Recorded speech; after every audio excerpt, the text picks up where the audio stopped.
Nesse vídeo, eu quero falar sobre a ideia de compressão e sobre a ideia de intervalo dinâmico aqui no Audacity. Uma compressão é uma ideia importante para se lidar com áudio e se refere à capacidade de alterar o intervalo dinâmico de um som. Isso torna possível que discrepâncias muito intensas, como por exemplo a diferença entre essa primeira metade desse áudio e essa segunda metade desse áudio, causem efeitos desagradáveis no ouvinte. Porque, veja, só de olhar para a cara desse sujeito, a gente percebe que tem uma diferença de ganho entre esse cara e esse sujeito aqui. Após escutar essa primeira metade do áudio, é possível que, no instante em que essa segunda metade apareça, seja necessário para o ouvinte aumentar o volume do player para conseguir escutar com precisão o que está sendo dito aqui nesse segundo trecho. Se depois desse trecho vier uma terceira parte que tem um volume como o desse primeiro cara aqui, a sensação vai ser um pouco incômoda e o sujeito certamente vai ter que correr até o botão de volume para voltar a uma marca mais agradável. Essa é uma das ideias, uma das razões pelas quais a ideia de compressão é utilizada. É uma simplificação dessa noção, mas que vai permitir a gente começar a conversar um pouco sobre esse cara aqui. Vamos escutar essa faixa, e ao escutar esse cara é importante ficar de olho nesse meter aqui para perceber as diferenças envolvidas. Algumas horas um áudio pode ser muito alto, ou seja, esse primeiro cara aqui permanece no intervalo mais ou menos por aqui. Em outras horas um áudio pode ser muito baixo. Já esse segundo cara aqui nunca passa de menos 21. Ok, tem uma diferença de intensidade entre as duas. Só que o problema é que essa diferença de intensidade não necessariamente tem que vir acompanhada por uma diferença tão grande em termos de ganho.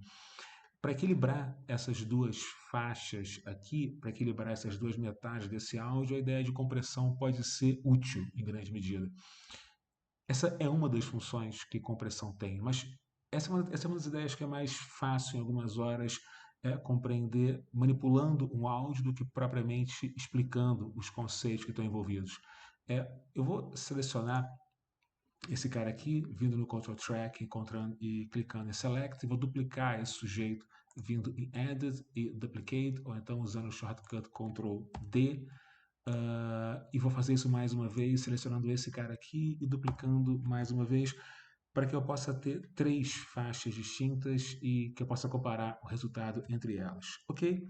Ctrl Shift F para colocar todos os três dentro da mesma janela e eu vou aplicar compressões diferentes para cada uma dessas faixas e tentar observar de uma certa maneira o resultado. Eu vou selecionar esse cara aqui, vou vir aqui em Effect, Audacity, Compressor e vou começar a manipular essa ferramenta com atenção em dois níveis, que especificamente o threshold e o ratio.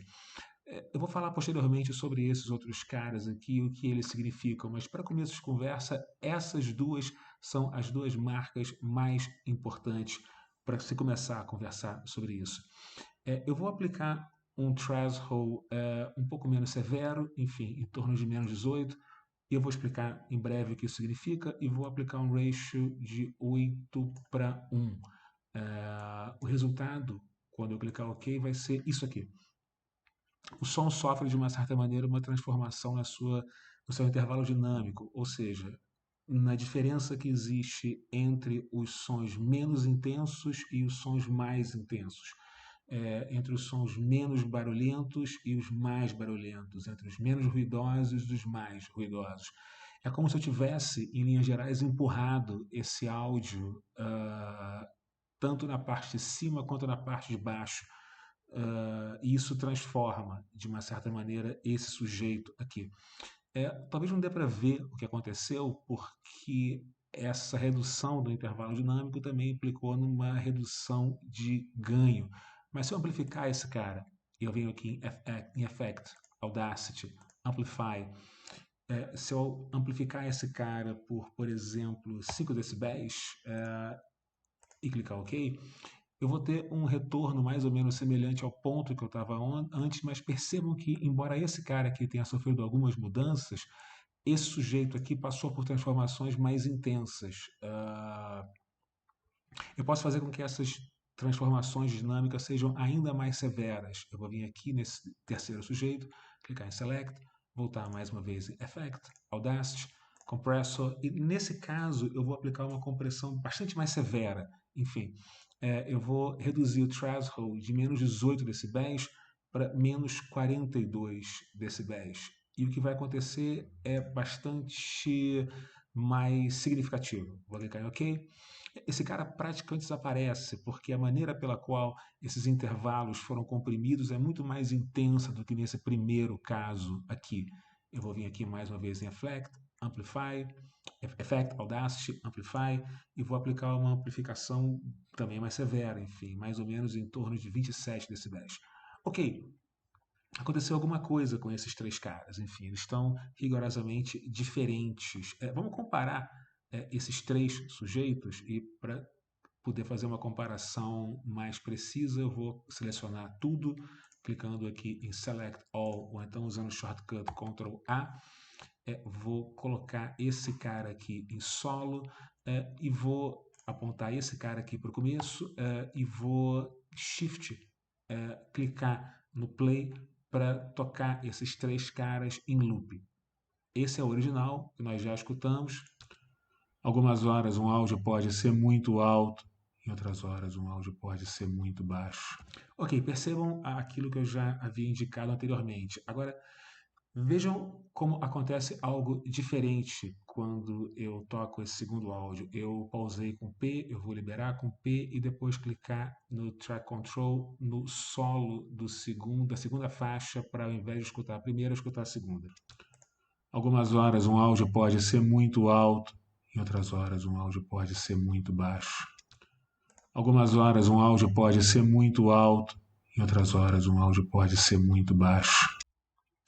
Ou seja, é como se eu tivesse, de uma certa maneira, reduzido a variação do som em relação a essa primeira metade, tivesse, de uma certa maneira, empurrado o som mais para o centro e depois amplificado para que houvesse uma equivalência entre essas duas partes. Em algumas horas você pode aplicar compressão demais e o efeito parecer um tanto artificial.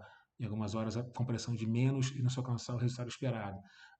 Calibrar de uma certa maneira essas duas medidas, encontrar o ponto certo, é algo não muito simples, mas que se torna mais viável quando se entende de uma certa maneira o que são essas ferramentas que eu utilizei anteriormente e que cada uma delas faz pela gente. Isso eu queria poder fazer no próximo filme.